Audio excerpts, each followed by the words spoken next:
Welcome to the Mark My Words show, the show where I say what I mean and I mean what I say. I am your host, Marcus Lamar, and this is episode 39. We got a lot of energy coming from the weekend.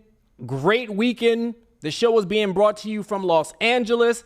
And if you were in LA for the weekend, you understand and know that the BET Awards went down.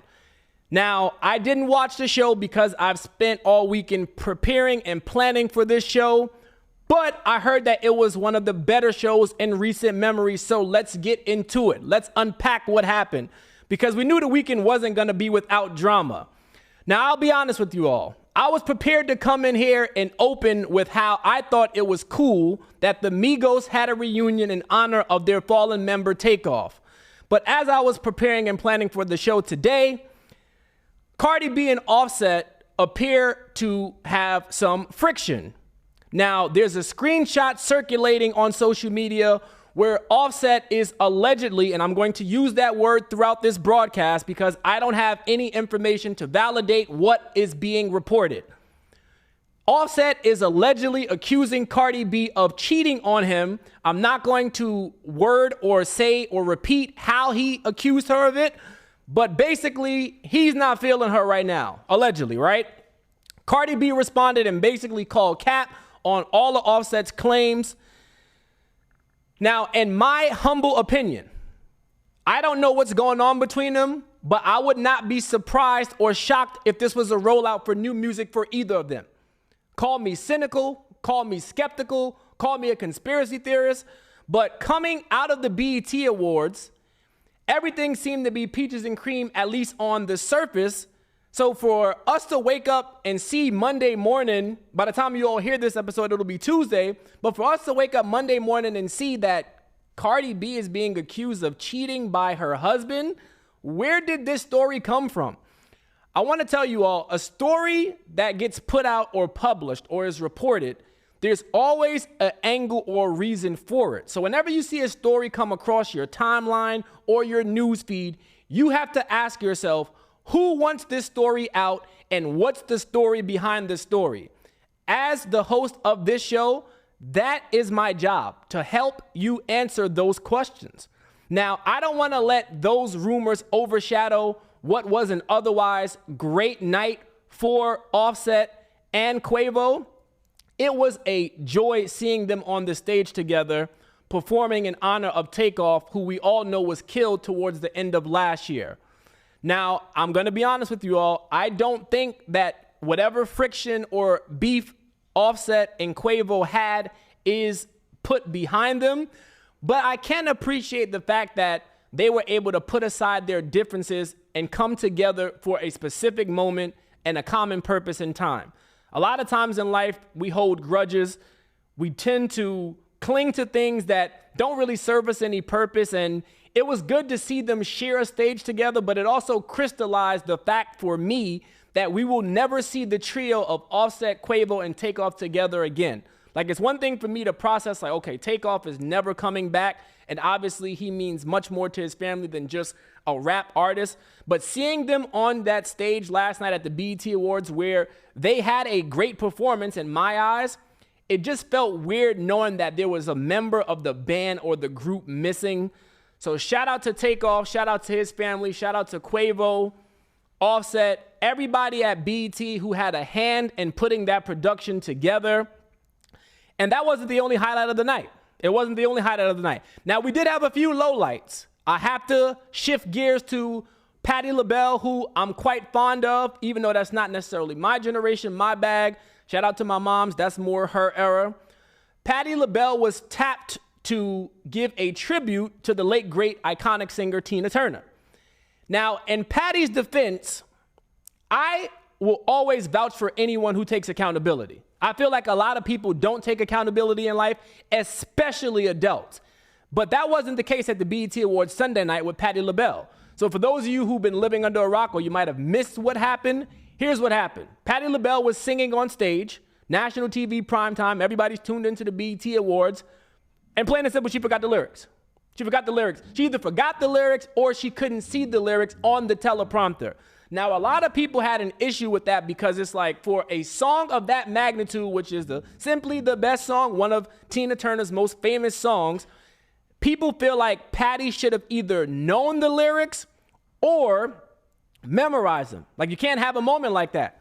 But part of being a true professional, which Patti LaBelle is she not only acknowledged her bluff or, her gaffe in real time, but she kept it rolling and kept the show going. Like, we always hear this saying, showbiz, the show must go on. That's exactly what she did. And I appreciate her for that, even though I know the internet is going to give her a hard time.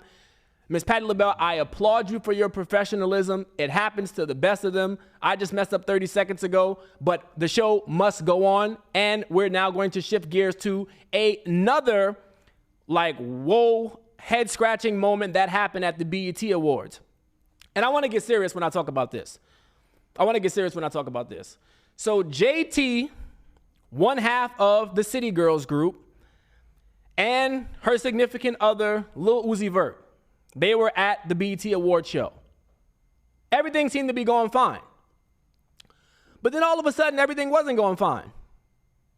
And when we woke up Monday morning, we heard reports that JT threw a phone at Lil Uzi Vert's head because she might have been upset about him taking a picture with Ice Spice, or him sitting too close to Ice Spice, or him flirting with Ice Spice, who was somewhere in the nearby vicinity. We don't know. Now, JT and her camp did damage control. They came out Monday and said, hey, there was an argument, but it was not revolving around Ice Spice. It did not stem from anything Ice Spice related. Whether you all believe that is up to you. I'm not here to parse what's true and what's not. But what I will say is this, and I want to be dead serious when I say this, so I'm going to look directly into the camera. If I'm ever out with a woman that I'm entertaining or that I love or care about, and we get into an argument, whether the argument is my fault or not doesn't matter to me.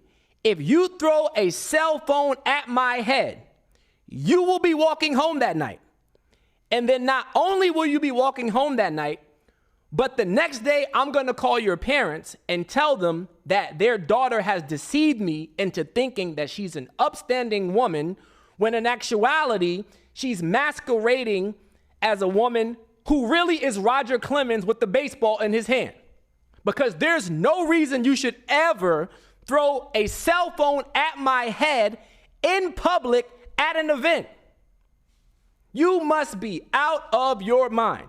Now, I don't think that I've heard anybody got hurt, which is great. Anytime you can walk away from a disagreement and no one gets hurt or injured, that is a good sign. But as far as Uzi and JT's status, I don't know what to make of that. But when I heard that she threw a cell phone at his head, allegedly, and that she called him some really passionate choice words, man, oh man, I was blown away. Granted, you all might be listening and say, well, Marcus, he deserved it. I don't know. I wasn't there. I would have loved to have been a fly on the wall in that scenario, but I wasn't there. But if you throw a cell phone at my head, not only will you better not miss, but if it does happen to connect with my head, you got to find your way home. And I'm a nice guy, but I'm being serious. You got to find your way home. I'm having some fun with that, but I really hope that JT and Lil Uzi, whatever they had going on last night or Sunday night, gets squashed. No harm, no foul.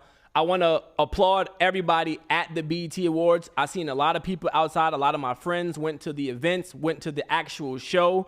And the general consensus is this was one of the better shows in recent memory because of the performances, the tributes, the energy around it. Like, I was seeing clips all on my timeline. So shout out to everyone at BET for putting on an amazing show. Shout out to Migos, Quavo, the whole gang. I really enjoyed it from what I saw, and I'm looking forward to it next year. Now, while that was happening, there were other things taking place in the world, and some of them were not so pleasant, right? So I'm going to unpack this next situation, and I'm going to tell you guys I was prepared to come in here and say one thing about this situation. Because when I saw it, I said there has to be a bigger theme or message that I peel from this. But after more information has been presented, and after I've done some thinking about what took place, I changed my mind. So a couple of days ago, a 35-year-old mother and her son turned themselves in on murder charges after a 32-year-old male punched the mother in her face while she was in line waiting for food after they had a disagreement. The son was the one who shot the individual who punched his mom in the face. And according to court documents, it was alleged that the mother told the son to not only shoot him, but to kill him. So when I saw the video, because I saw it on Twitter and I was disturbed for several reasons. As a man, you shouldn't be hitting a woman. We know that. That's the most surface level takeaway from the video. But then when I heard that the man who punched a woman in her face was shot and killed, my initial instinct was you cannot shoot and kill someone just because they punch you in the face. Because if that were the case, we would really be living in the Wild Wild West. But then after more information came out and more facts were presented, the woman was a legal firearm owner, meaning she was allowed to own and possess and carry a firearm in the state of Illinois. Kudos to her.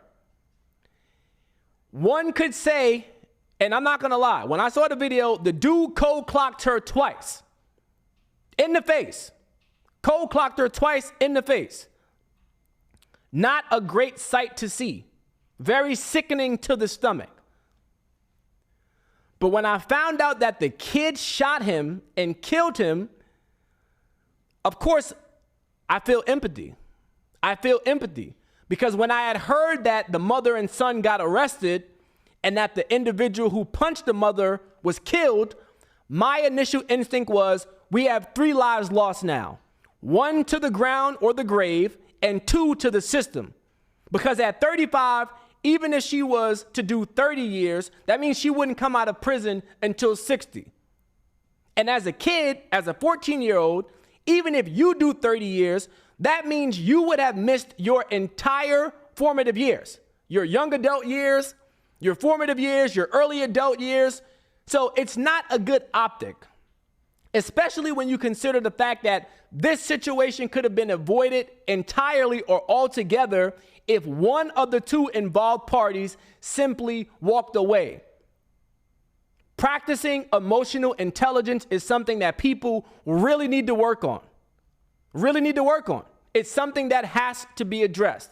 We hear colleges and universities and people in higher learning and academia constantly promoting intellectual intelligence, IQ. And that's great. That's great. But people who are not in control of their emotions, or people who are slaves to their emotions, will constantly find themselves in losing predicaments. And those losing predicaments vary from person to person. Some of them may cost you your life. Some of them may cost you your freedom, which either way you look at it, it's not a great outcome.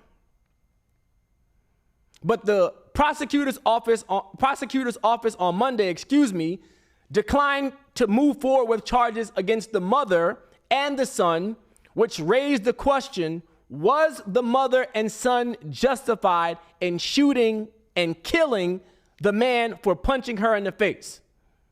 Now, we can sit here and parse, well, I don't really know. He was bigger than her. He's a guy. She's a woman. She didn't shoot him. The kid did. The gun was legal, so I don't really see an issue with it. My thoughts on the situation are, I've always said this religiously, and I want to extend my condolences to the person's family for losing a loved one. It sucks. It really sucks. But as I watch the clip, I'm looking at 2 adults who appear to be in their right frame of mind. Even though they're both acting in an emotional manner, they appear to be in their right frame of mind. I'm listening to the guy say, hey, lady, if you say one more thing, I'm going to punch you. The lady proceeds to say one more thing. He makes good on his promise. She had already texted the son and told him to pull up to the front of the door with the gun. And then seconds later, a decision changed the lives of 3 people. Because even though they're not going to get convicted for murder, even having your name associated with a situation like this, or even killing someone is traumatic. Like, I think people think killing people is just like, well, you can just, move about your life or go about your life. But no, killing someone is a traumatic experience if you're an actual human being who's capable of emoting and has emotions, especially a 14-year-old. Now, there were some things that I deemed that I liked about this situation, which is the mother has clearly trained her son to protect her. That is phenomenal. That is great. She's either taught him how to use a firearm or has made him familiar with it, which in the event he ever has to use it, it won't be his first rodeo. I love that. I keep telling you all will never get me to be an advocate against guns. I don't care how much belly aching you all do. I don't care what your local politicians say.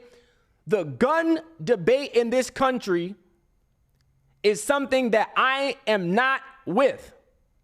I think if you are in your right frame of mind, you should be able to protect yourself. Now, if guns is not your thing, that's fine. But everyone doesn't own a car and everyone doesn't have a license. But I do think everyone who's capable of being behind the wheel needs to know how to drive. Just like I think everyone who is a citizen that is in their right state of mind needs to at least know the basics around firearms. At minimum, the basics. But that's another story for another day. That's another story for another day. In the end, in conclusion, this situation is beyond unfortunate. We use the word unfortunate when we hear something tragic has happened. This is not an unfortunate situation. This situation could have been avoided if one of the 2 adults in the situation acted like an adult and chose to take the higher road. I don't know what was said prior to the exchange, prior to the punches, prior to the fatal gunshot. I don't know. But when you ask yourself in hindsight, was it worth it?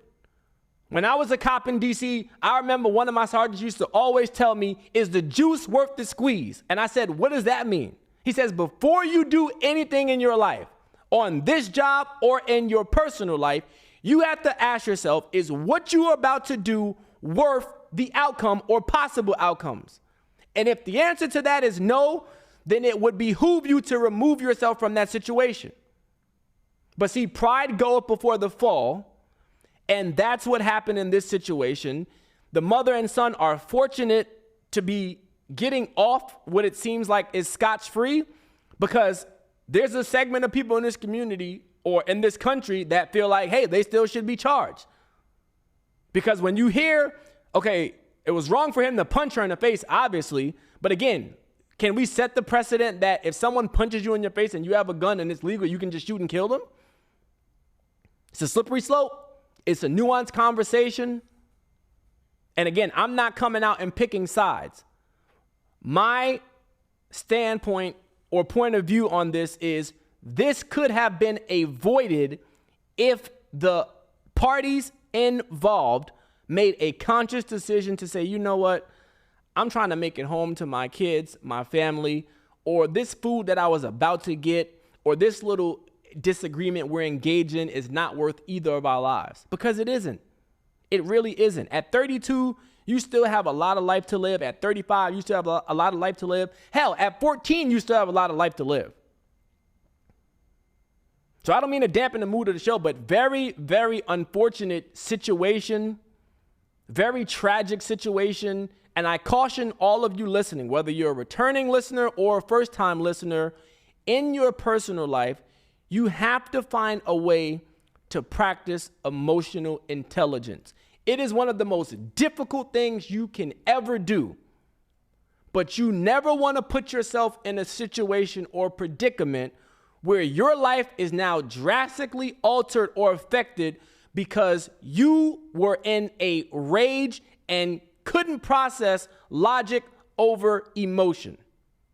I've seen it happen to a lot of people, young, old, black, white, Hispanic. Everyone does it. Part of what makes us human is the ability to feel and have emotions. That's what makes us non-robots. But you have to practice discipline, discernment, and knowing when to remove yourself from a situation when you can either see or gauge that it's about to go south. That's my advice to everybody listening, including that mother and child from Chicago as they process this, because they have to live with this for the rest of their life now. I'm sure that they're happy that they're still alive, but taking someone's life is not fun, even if you were, quote unquote, defending yourself.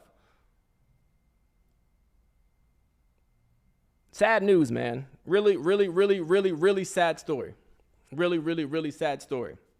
Now, I do want to shift gears to sports. I do want to talk some sports because most of you who've been following my show know that that's mainly what this show has been. Moving forward, this will be more of an entertainment, pop culture, trending news, sports. I will incorporate and work into it, but I realize there's so much stuff to talk about. I enjoy talking to you all. And as you can tell, I came in here with a ton of energy. Had a great weekend, even though I jammed my thumb in 2 of my flag football games, but I had a ton of energy. I woke up, the sun was shining in Los Angeles. The first time we've seen it in 9 months. The first time we've seen sunshine prior to 11 a.m. in 9 months. I may be exaggerating, but you all get the point. People were outside this weekend. I got a new shirt from the dry cleaners. By the way, fellas, this is a PSA to you all. If you are unaware, unsure, or maybe even uncertain about what to wear, because you know women actually they put some thought and effort into what they want to wear, whereas we kind of just go into our closet, pick something, and go. I was like, what am I going to wear for my show today? Then I figured, I'm like, Marcus, you already know what you're going to wear, okay? It's a shirt by Untuck It. Untuck It is a company that makes shirts designed to be worn untucked. The reason I like the shirts is because I never feel overdressed or underdressed, which is a real thing. There's nothing worse than going to an event and you feel overdressed or underdressed because you're going to stand out like a sore thumb all night. But with Untuck It, you never have to worry about that. As you can see, the fit on me is perfect. They make shirts for all shapes and sizes, so you don't have to worry, well, what if I'm too fat? What if I'm too skinny? What if I'm too muscular? They've got everybody covered. I've been wearing their shirts for a couple of years now, and I get compliments on them. As soon as I walked into the studio today, I got compliments. So, again, this Untuck It shirt, this movement, I am 100% on board with. This is taking business casual or casual to an entirely different level. So don't kid yourself. Don't kid yourself. If you need to know where their website is, just go over to untuckit.com, check it out. They've got great sales. But I came in here with a ton of energy because when you look good, they say you feel good. When you feel good, you play good, you perform good. But I want to get back to sports. I want to talk some sports. Victor Wembanyama. Right? Victor Wembanyama, the French phenom, we knew he was going to get drafted number 1 overall.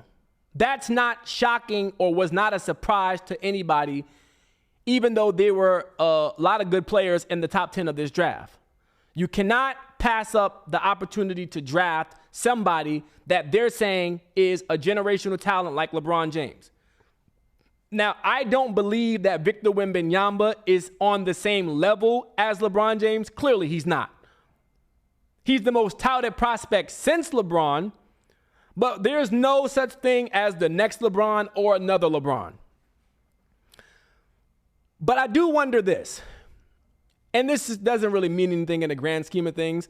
Somebody put out a video. I told you this at the beginning of the show. When someone releases something and it hits the mainstream media or the bloggers or the public sphere, it's because somebody wants it out. Somebody did Victor Wembanyama a disservice last week when a video circulated online of him missing a bunch of jumpers in what appeared to be just a casual shoot around. You cannot have that footage hit the internet. Not in today's day and age. You just can't. You're already telling me that this kid is the best thing since sliced bread. I personally have reservations about him because of his build. I think he's thin and skinny and can and will get pushed around, even though there are players in the NBA, both past and present, who say they're not worried about him getting shoved around or getting bullied or intimidated at the next level. I'm not in that camp. Okay, I'm not in that camp.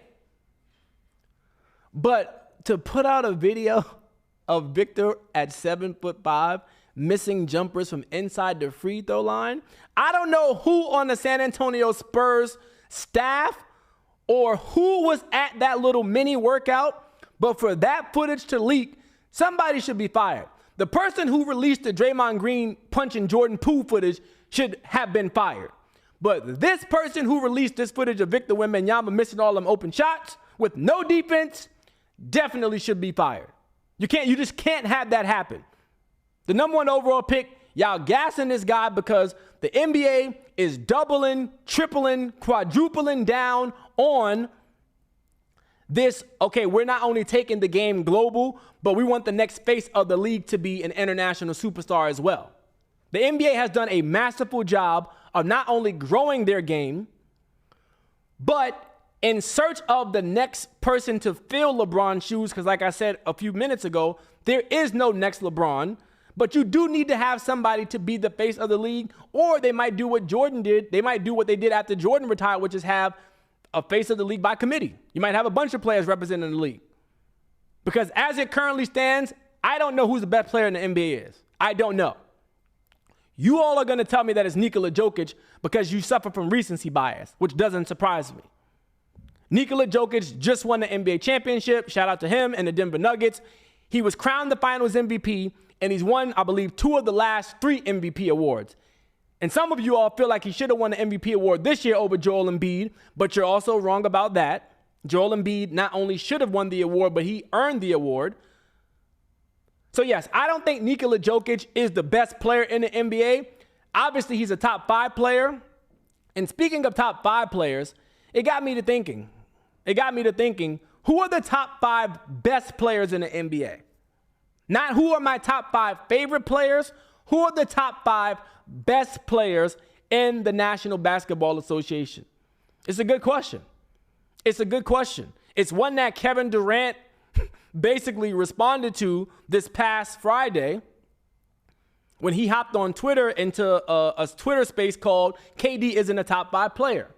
And I really struggle with how to evaluate Kevin Durant because on paper, obviously his talent says he's a top 5 player.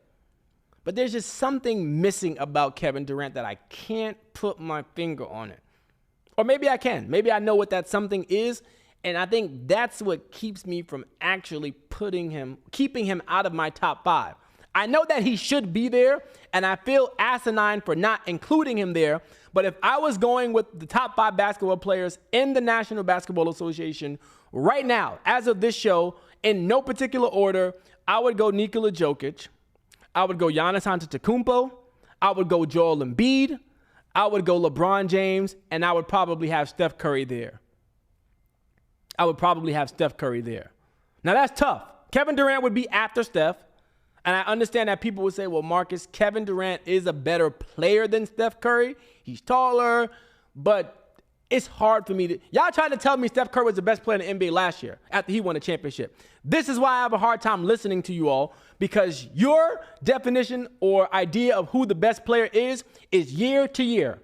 Until somebody puts together a consecutive year stretch of dominance and brilliance like LeBron James did in his peak, don't tell me or talk to me about who the best player in the NBA is. You don't have one. Right now, it's up for grabs. Nikola Jokic is the most recent person to, quote unquote, hold the throne or the mantle. But next year, y'all are going to be telling me somebody else is.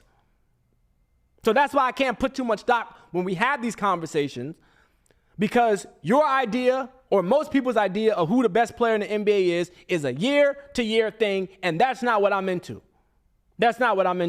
I still think you have to put LeBron in there by default because LeBron James Before he got injured, let's not forget, let's not pretend, before LeBron James got injured, he was a force of nature. People like to have revisionist history, but prior to his foot injury, he was damn near averaging 30 points per game, and the Lakers were balling out.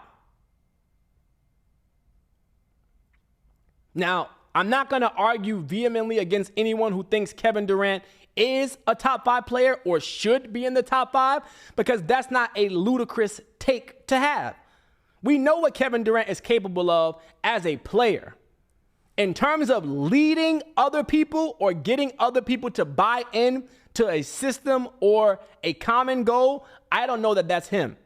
And I know that Kevin Durant, if he heard this show, which, by the way, Kevin, you're more than welcome on a Mark My Word show whenever you want. I know that Kevin Durant, if he heard this commentary right now, would say there are different ways to lead. And yes, there are. Leadership looks different from person to person. But Kevin Durant's style of leadership is not my cup of tea. And it's not my cup of tea because it's not yielding results. Sans those 2 championships he won in Golden State, he has underachieved everywhere he's been. With the Oklahoma City Thunder, the excuse is they were too young. With the Brooklyn Nets, the excuse is James Harden and Kyrie Irving kept getting hurt. Now he's with the Phoenix Suns. You've got Devin Booker. You've gotten rid of Chris Paul. And you have Bradley Beal you just acquired. But even though I'm still looking at this group and I'm saying something is missing, and that something is they don't have a definitive leader. They don't have a definitive leader. KD's not that guy. And I wrestle with myself when it comes to Kevin Durant because a part of me appreciates the fact that Kevin Durant doesn't think he's better than the average NBA fan. It's not beneath him to hop on Twitter and hop on Twitter Spaces or whatever the case may be to defend himself against people who think they can talk basketball with him or know more basketball than him. But in the same breath, a part of me looks at what Kevin Durant's doing and it's like, you're Kevin Durant. You don't have to explain or prove yourself to any of these people. They don't know you in real life. And I kind of do feel like it is beneath you to be going back and forth with them in a public forum about something that is really not even really a discussion. We know you're a top 5 player. And even if there is a debate, you shouldn't be having it with people on Twitter. But it's like, I like that you do that, but I'm still kind of torn. I think it's kind of beneath you because I'm not even going to say Michael Jordan wouldn't be doing that because social media wasn't a thing when Michael Jordan was at his peak. But could you imagine LeBron James hopping on Twitter or Instagram or Snapchat, hell, LinkedIn, wherever, and going back and forth with fans about like his status as a player in the NBA? It just doesn't feel right is all I'm saying. Not mad at Kevin Durant for it. Like I said, he's more than welcome to come on the Mark My Word show. But it just doesn't feel right. That's all. Just doesn't feel right to me. And speaking of invites, I also want to take this time to invite Ice Cube, who has spearheaded the Big 3 League, basketball league. They had an event in Chicago, I believe it was on Sunday. But prior to that event, Ice Cube put out a video, a scathing video, basically saying that he feels like people in this particular town that I'm in, Los Angeles, are trying to hold down the Big 3 and are not allowing it to grow to its full potential. Ice Cube put out, if you go to his page, I believe it's still up there on Twitter, he put out a riveting video basically exposing the fact that there are gatekeepers and that there are people and forces at work trying to prevent his Big 3 league from ascending to the heights he knows that it's capable of. So I'm extending an olive branch. Ice Cube, if you ever want to come on the Mark My Word show and either expound on your point or brainstorm and collaborate with me to see how we can prevent whatever is happening to you from happening moving forward, I would love to be a part of that. I agree with you wholeheartedly. Mainstream media cannot be trusted. They cannot be trusted. I don't care what network it is. See, what I really wanted to do before I came in here, I was going to spend a bunch of time on that ocean story last week. Whatever that submersible, I was prepared to come in here and talk about it because the amount of coverage I saw devoted to that story was insane. And the people that believe what the media told them, I think are insane. Conflicting reports, but apparently that's no longer a trending topic, so I'm not going to touch on it or talk about it. But the overarching theme that mainstream media cannot be trusted is what I gathered from Ice Cube's video. It's something that I have been religiously saying over the past few years and will continue to say moving forward until they start doing their jobs. Until they start doing their jobs. Speaking of doing their jobs, as I was driving in today, I saw a clip. I don't watch The View. For those of you who are unfamiliar with The View is a daytime talk show. I don't watch The View. I'm not their demographic. I'm not their target audience. I feel like daytime talk is geared and catered towards women, particularly older women, which is fine. Have no problem with that. I don't like the show, and the reason I don't like the show is because their ideologies and their commentary and rhetoric leans left. Now, you all are going to hear that and say, well, that means you lean right. No, it doesn't. I don't lean right or left. I'm in the middle looking at both sides like you all are equal lunatics. Not saying there's not good people on either side, but the devout people, the people who are fanatical or fanatics about their particular party, you all are nuts. But as I'm listening to the commentary, this is why I say mainstream media cannot be trusted. Anna Navarro is a prominent member on The View. It's a prominent show. Syndicated daytime talk TV, right? She said one of her biggest takeaways, and I'm not going to get into the whole Hunter Biden thing because I haven't been following the story because it's not affecting my life. But she said one of her biggest takeaways from the Hunter Biden story is Joe Biden's willingness to still love his son even though he's going through some tough times. Now, why do you all think I have an issue with that? One, I hate doing whataboutisms. I hate it. When you get pulled over by the police, you cannot tell him, hey, why are you pulling me over for speeding when everybody else is doing it? Yeah, everybody else may be speeding, but I stopped you. I caught you. So let's focus on you. So I hate doing whataboutisms. But we know, you know it, I know it, everyone listening to this show knows that if Anna Navarro had a chance, or if the shoes were switched, meaning she had to give an opinion about one of Donald Trump's children because he or she was either arrested, convicted, indicted, whatever the case may be, she would not be saying the biggest takeaway from that story is Donald Trump's love for Ivanka or Donald Trump Jr. or Eric Trump. That would not be her commentary. We know this. But the reason she's doing that or extending grace to Joe Biden and Hunter Biden or the Biden family as a whole, which I'm not mad at her for doing that. I just know that if she had the chance to do it to Trump and his family, she would not. The reason she's doing it to Biden and his family is because she is bought and paid for. This is why I tell people you got to stop watching mainstream media. They have been co-opted. If you don't know what co-opted is, look it up. They're bought and paid for. They are essentially olive branches of respective parties. And this goes for the same with people on the right. I am not a Trump supporter. I am not a Biden supporter. One of my all-time favorite quotes from Aaron Rodgers is when he came out and said, people on the right are going to champion me for not taking the vaccine. People on the left are going to scold me for not taking the vaccine, but essentially both of you are nuts.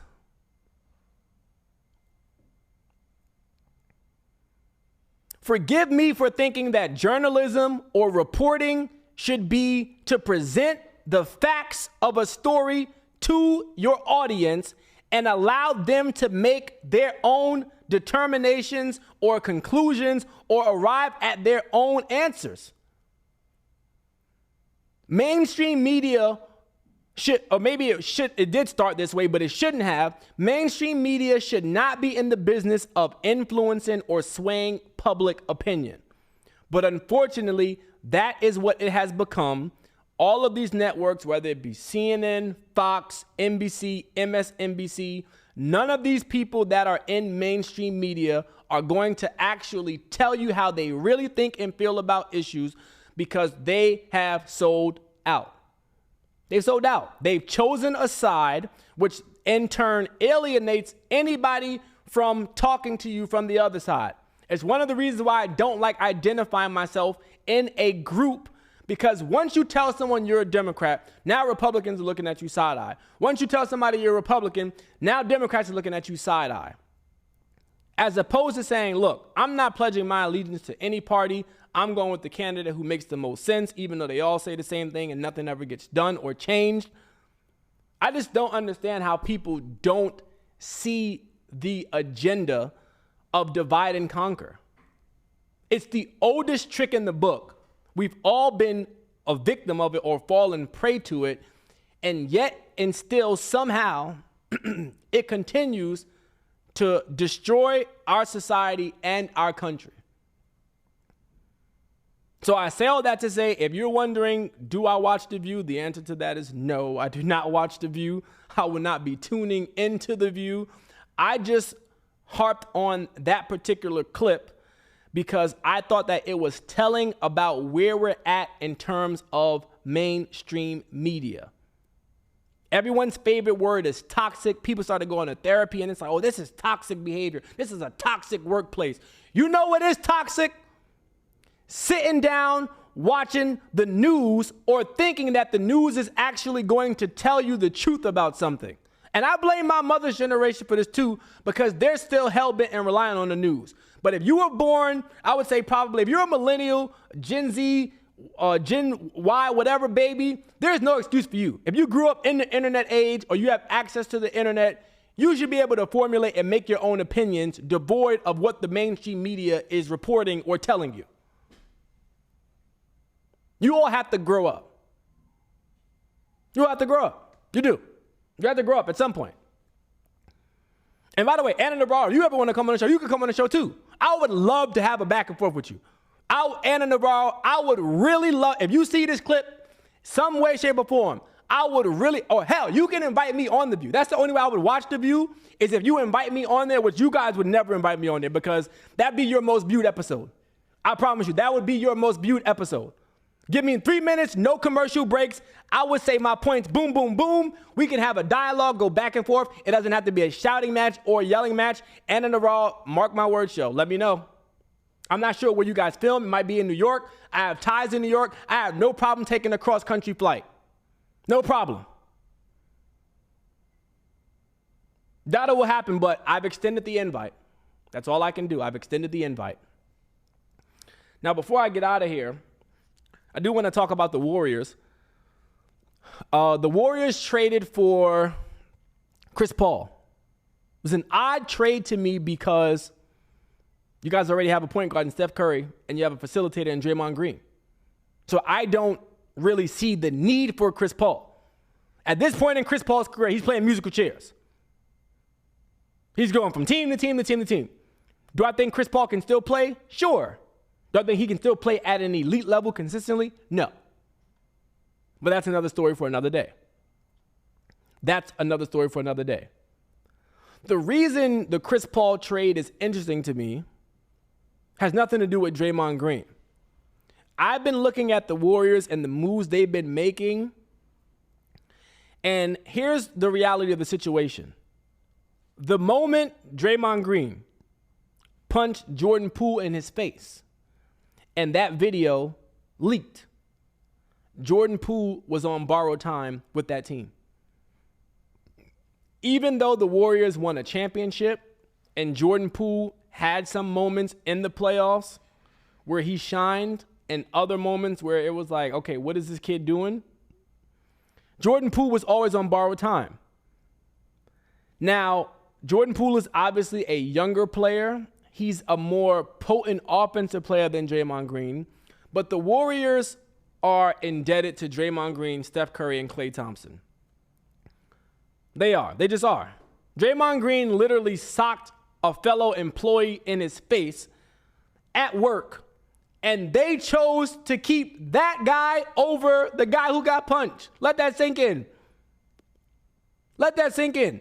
Name me any other profession that's not sports related or entertainment based where I could show up to work, punch my coworker in the face, the video leaks out, I cause a bunch of bad publicity for my company, and they decide to still keep me and get rid of the person I punched. It is a privilege to work in the NBA. It has to be. In no other profession would it be summarily dismissed as, well, that's what happens when tempers flare. This is just locker room culture. Okay, cool. Let's say I grant you that. I'm here to tell you all right now, Draymond Green is not a better player than Jordan Poole is. Not at this stage in Draymond's career. Now, I will say Draymond Green is more essential to what the Warriors do than Jordan Poole is. But for people to suddenly pretend and act like Jordan Poole can't play basketball because he struggled these playoffs, stop. We know what's about to happen. He's going to go to Washington. The team is going to stink as they've been doing over the past few seasons. He's going to score a bunch of points, and he's going to be outside. But Jordan Poole can play. Let's not act like he can't play or he suddenly forgot how to play basketball. As for Draymond, you know what you're getting from Draymond. You might get a quadruple double. You're going to get a ton of energy. But I do see value in the Warriors bringing him back only from this standpoint. That team and that locker room and organization feels different without Draymond Green's presence, his energy, his voice, his passion, and his provocation. Draymond's a provocateur. He's a provocative NBA player. I always say this. Every team needs somebody like a Draymond Green. He is a habitual line stepper. We know that. But every time I listen to Draymond Green talk, I don't get the impression he's reading off of some teleprompter in his head. I feel like I'm hearing authentic Draymond Green, and I can live with people being their authentic selves, even if I don't agree with what they're doing and or saying. The people that I don't vibe with, that I can't stand or don't have a particular interest in are the ones where I feel like there's a level of phoniness or that I don't really know who you are. There's a bunch of athletes I can rattle off that come across this way, where it's like their image is everything to them. Alex Rodriguez at one point, Derek Jeter, Tom Brady, Russell Wilson. Don't get me started on Russell Wilson. All seem like nice guys, but if someone says, do you have a feeling or an idea that you kind of know them? No, I don't. Because every time I see them or hear them, it sounds robotic. It sounds very PR and media trained, which isn't a bad thing. I think some athletes absolutely need PR and media training because when I hear them, I think, who is advising this person? Somebody needs to get him ASAP. Get a mic from in front of him immediately.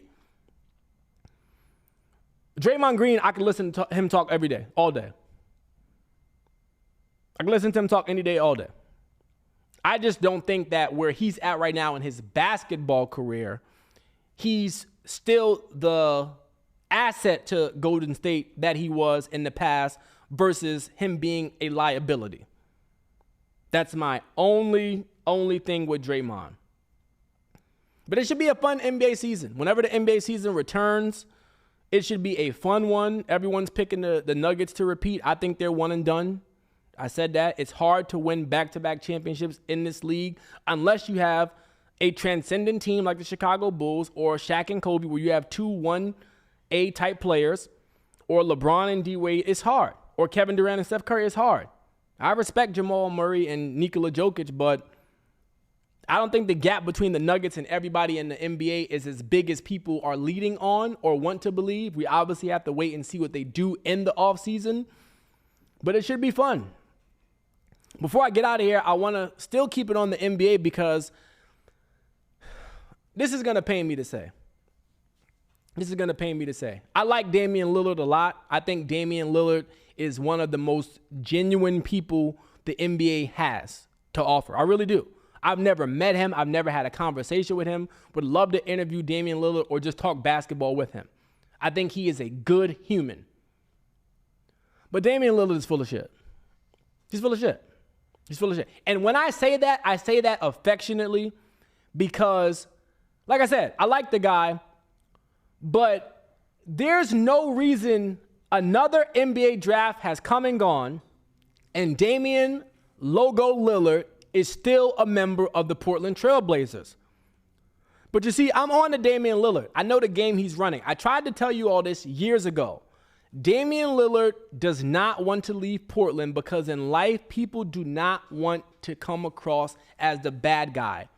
I have to look into it, but there has to be a psychology and there has to be a name for someone who wants to be or likes to be liked by others.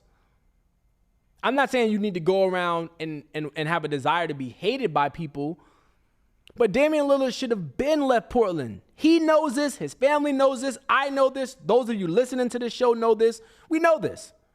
But as long as he stays in Portland, he's playing with house money. There's no expectation or pressure on him to win. So when he loses or gets bounced in the first round of the playoffs or comes up short, no one's going to kill him for it. The Portland Trail Blazers, under the current NBA system, can afford to pay him the most money. So he's a made man.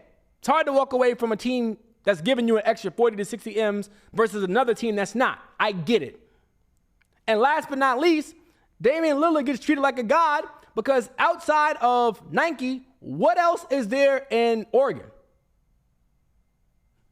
No disrespect to the people of Portland or the state of Oregon. I've never been there. I don't know if I necessarily have a desire to be there. Now that I'm thinking about it, have they even rebuilt Portland? Because I think it was like undergoing some changes a couple of years ago. I don't know. But Portland is not a city that most people say, yeah, I got or have to want to go to Portland. So I get the reasons why Damian Lillard wants to stay there. But bruh, time is ticking. You're not getting any younger. You keep saying that you're focused on winning championships, and I hear you, but your actions aren't matching it. So I'm putting out a direct call to action to the Portland Trail Blazers. Y'all need to trade Damian Lillard. I do not want to see him in a Portland Trail Blazer uniform at the start of next season. I do not want to see it. I don't want to see it. And I also don't want to see James Harden in a Houston Rockets uniform. We need to stop this nonsense. Oh, well, James Harden, sources say James Harden might be flirting with the Rockets or he might be going back to Houston. There might be a reunion. Stop it. We saw the James Harden experiment in Houston. If he wants to go out and paint the town red with Lil Baby or other rappers, he can do that in Philadelphia or another city. He doesn't need to be in Houston. All of you who keep trying to sell me on this notion or this dream that James Harden is somehow going to be a mentor or he's somehow going to push these young guys forward, stop. He's not. He's not. We know very well the reasons he wants to go back to Houston. And if you've ever been to Houston and you've hung out with rappers, you know exactly what reasons I'm talking about. Let's call a spade a spade. At this stage in his career, James Harden is not carrying a team to the championship. He's also not going to be the guy who is going to help young players grow. That's never been him. I don't think it ever will be him. So enough with the James Harden to the Rockets possibility or rumors. Cut it out. Stop. Enough.